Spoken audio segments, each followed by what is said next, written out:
Kitab Yeremia.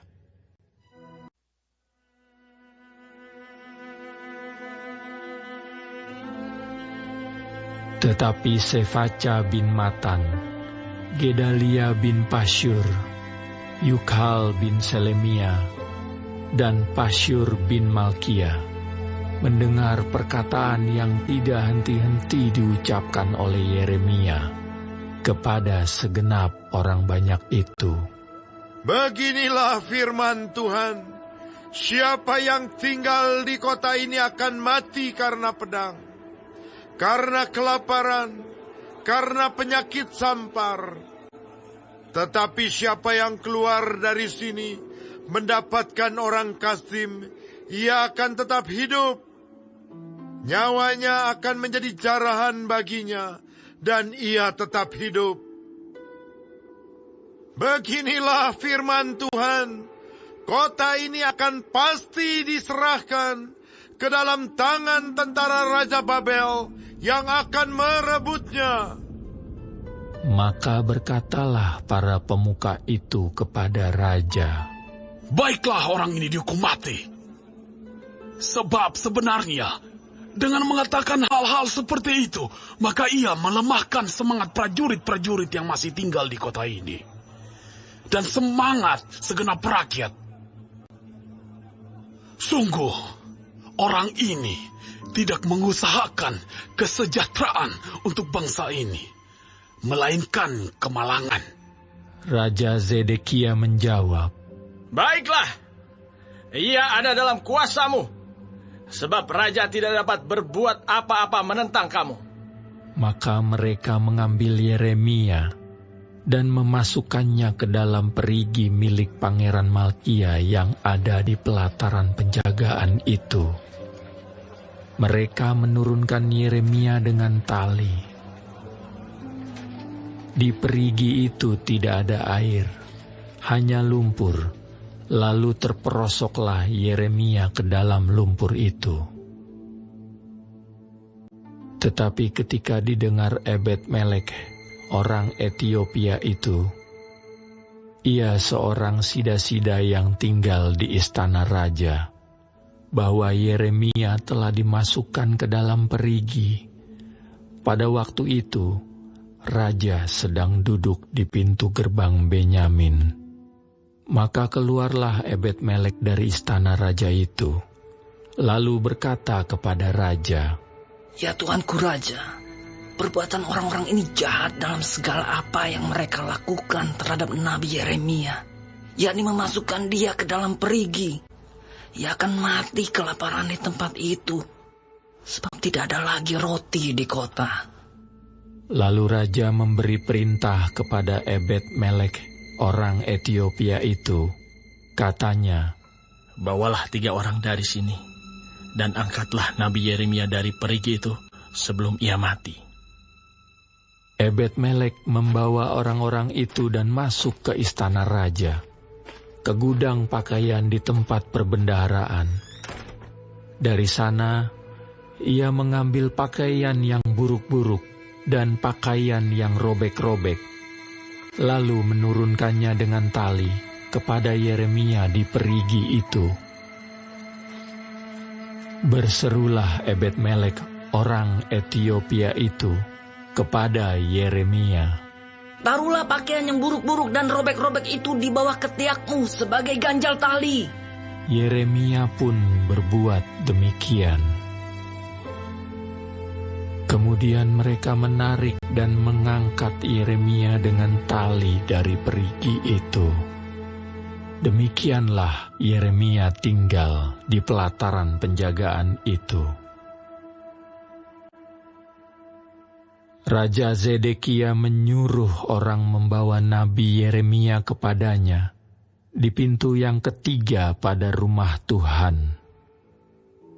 Berkatalah raja kepada Yeremia, aku mau menanyakan sesuatu kepadamu. Janganlah sembunyikan apa-apa kepadaku. Jawab Yeremia kepada Zedekia, apabila aku memberitahukannya kepadamu, tentulah engkau akan membunuh aku, bukan?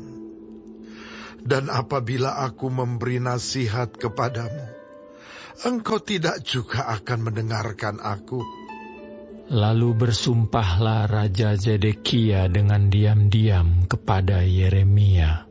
Katanya, Demi Tuhan yang hidup, yang telah memberi nyawa ini kepada kita, aku tidak akan membunuh engkau dan tidak akan menyerahkan engkau ke dalam tangan orang-orang yang berusaha mencabut nyawamu itu.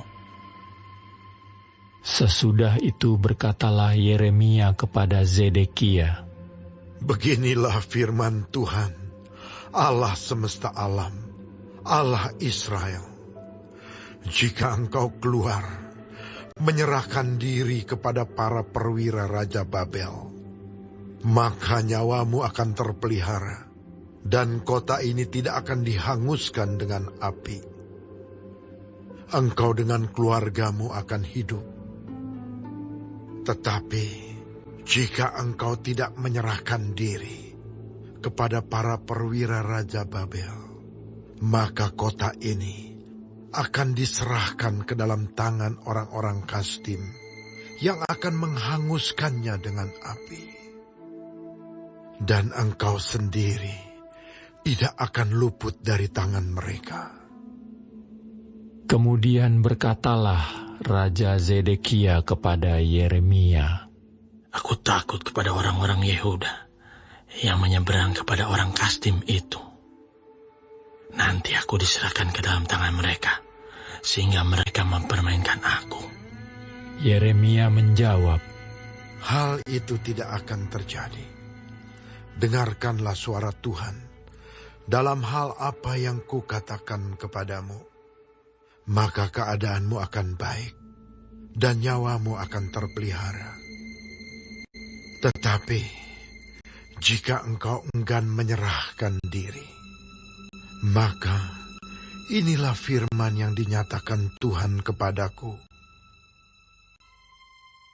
Sungguh, semua perempuan yang masih tinggal di istana Raja Yehuda digiring keluar ke hadapan para perwira Raja Babel sambil berseru, Engkau diperdayakan, dikalahkan oleh sahabat-sahabatmu. Tetapi baru saja kakimu terperosok ke dalam lumpur, mereka sudah berpaling pulang. Semua istrimu dan anak-anakmu akan digiring keluar ke hadapan orang-orang Kasdim itu.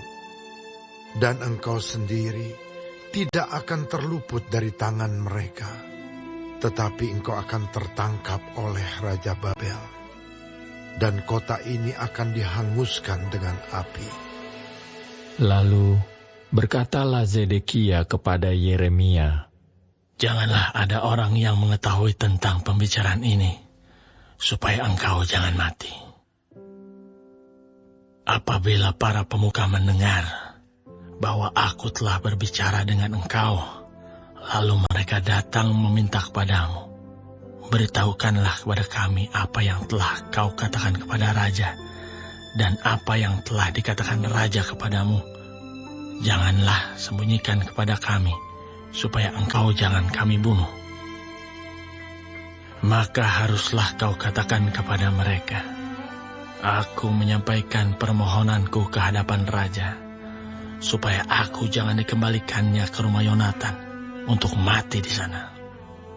Memang semua pemuka itu datang bertanya kepada Yeremia, tetapi ia memberi jawab kepada mereka, tepat seperti segala yang diperintahkan raja. Maka mereka membiarkan dia, sebab sesuatu pun dari pembicaraan itu tidak ada yang diketahui siapapun. Demikianlah Yeremia tinggal di pelataran penjagaan itu, sampai kepada hari Yerusalem direbut.